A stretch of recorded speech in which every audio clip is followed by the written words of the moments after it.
माता सावित्रीबाई फुले, छत्रपति साहू जी महाराज, नारायण गुरु, बाबा साहब, सतवारा फुले, पेरियार ललाई सिंह यादव, पेरियार ललाई सिंह यादव, पेरियार ललाई सिंह यादव, रामास्वामी नाईकर, रामास्वामी नाईकर, माता सावित्रीबाई फुले, फातिमा शेख, फातिमा शेख, बाबा साहब, बाबा साहब, भगवान बुद्ध की, भगवान बुद्ध की, भगवान बुद्ध की।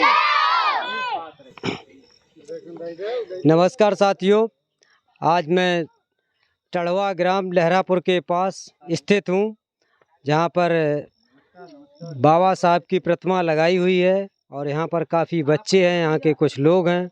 उनसे बात करते हैं कि बाबा साहब के बारे में कितना कुछ जानते हैं, क्या जानते हैं या नहीं जानते हैं। आइए उसी पर थोड़ी चर्चा करते हैं। जी, आपका शुभ नाम? प्रदीप कुमार। आप लोगों ने बाबा साहब की ये प्रतिमा लगवाई है? हाँ जी, कब लगी और कितने दिन हुए? ये 5 जून को लगी है, 5 जून को स्थापित हुई है। ये बाईसई में? बाईसई में, हाँ जी। तो बाबा साहब के बारे में आप क्या जानते हैं, कुछ बताएंगे? बाबा साहब है भारत के निर्माता, मतलब संविधान निर्माता जी। और इन्होंने सभी को सम्मान समता दिया और इनके 3 मुख्य वचन रहे: शिक्षित बनो, संगठित रहो, संघर्ष करो। जी, ये इनके मूल वचन रहे। 22 प्रतिज्ञाओं में 1-2 प्रतिज्ञाएं पता है? नहीं, मुझे नहीं। अच्छा, आपको नहीं जानकारी। चलिए, और भी लोग हैं, उनसे जानते हैं। आपका शुभ नाम? संदीप कुमार। आप बाबा साहब के बारे में क्या जानते हैं? बाबा साहब के बारे में यही जानते हैं कि बाबा साहब ने संविधान से पहले मतलब बहुत गरीबी मान लो नाजुक स्थिति में रहे। उसके बाद जब बाबा साहब ने संविधान का निर्माण किया, संविधान करने में बहुत उनको कठिनाइयाँ आई, काफ़ी बार संघर्ष का भी सामना करना पड़ा बाबा साहब को। तो हम तो यही जानते हैं कि बाबा साहब ने जितना संघर्ष झेला इतना हम लोग कभी नहीं झेल पाएंगे। नहीं, वो बात तो ठीक है, लेकिन हम ये पूछ रहे हैं कि बाबा साहब के बारे में आप क्या जानते हैं? बाबा साहब के बारे में यही जानते हैं कि बाबा साहब ने हमें मान सम्मान समानता के जो अधिकार दिए हैं, जिससे आज हम कहीं जा सकते हैं, बैठ सकते हैं, हर प्रकार की यात्रा कर सकते हैं। हमें भेदभाव से काफ़ी मुक्त किया है। हमारी और भी जो समाजें हैं उनको भी भेदभाव से मुक्त किया है। तो इसलिए हम जानते हैं बाबा साहब ने जो किया बहुत अच्छा काम किया है। अच्छा, चलिए, और भी लोग बोलना चाहेगी? कोई लड़की बोलना चाहेगी? बोलोगी बेटा? आइए, यहाँ पर भी कुछ लोग हैं। माता जी, आप कुछ जानते हैं बाबा साहब के बारे में? बाबा साहब हैं? अच्छा, आप चाचा जानते हैं? हम तो ये ना सही रहा।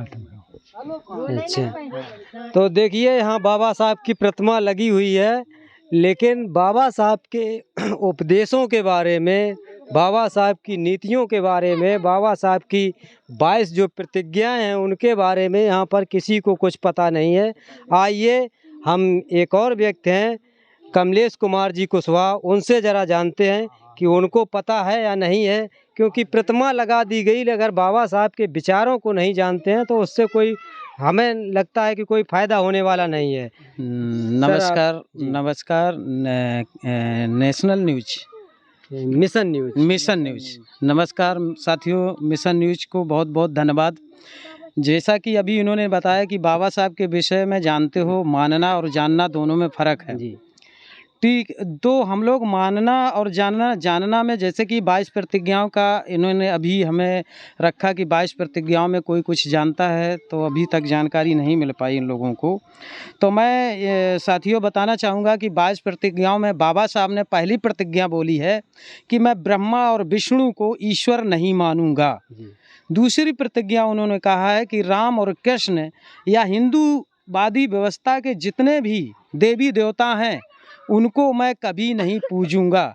ये जो महत्वपूर्ण 2 प्रतिज्ञाएं हैं बाबा साहब की 22 प्रतिज्ञाओं में, वे बहुत महत्वपूर्ण है। इनको सबको समझना चाहिए कि बाबा साहब ने आंदोलन किया, क्रांति की, छुआछूत के लिए। फिर भी अगर हम अंधविश्वास और पाखंड में फंसे हैं तो सिर्फ प्रतिमा लगाने से या जय भीम बोलने से हमारा भला नहीं होगा, उनके विचारों पर चलना होगा, तभी हमारा भला होगा। नहीं तो फिर हम ऐसे शोषित पीड़ित करे जाएंगे और सिर्फ हम प्रतिमा ही पूज के रह जाएंगे।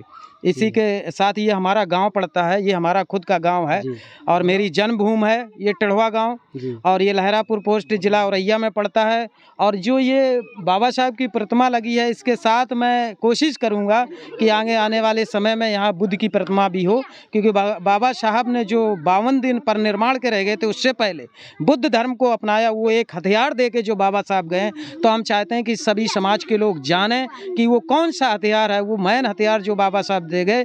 जो 125 देशों से बाबा साहब जुड़े, वो जो 125 जुड़ने का काम किया, वो बौद्ध धर्म जब नागपुर में उन्होंने दीक्षा ली, नागपुर अपनाया, तब वो 125 के देशों से वो जुड़ने का काम किया। तो देखिए किस तरह से कमलेश जी ने बताने का प्रयास किया और बाबा साहब की प्रतिमा दिखाइए, क्योंकि बाबा साहब की पूजा करने से, बाबा साहब को मानने से किसी समाज का कोई भला होने वाला नहीं है। जब तक बाबा साहब की जो विचारधारा है, बाबा साहब की जो नीतियां हैं, उन पर आप नहीं चलेंगे, तब तक मुझे नहीं लगता किसी का कुछ भला होने वाला है। इसी के साथ मैं अपने वीडियो को समाप्त करता हूं और कैमरामैन रवि बाथम के साथ मैं दिनेश चंद्र, ढिकियापुर कंचौसी औरैया उत्तर प्रदेश। जय हिंद, जय भारत, जय संविधान।